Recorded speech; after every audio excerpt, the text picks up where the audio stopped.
Yo antes solía mirar el cielo e imaginar nuestro lugar en las estrellas. Ahora miro el suelo y temo por nuestro lugar entre la tierra.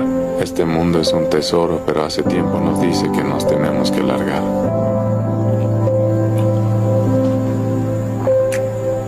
La humanidad nació en este mundo, pero no morirá aquí.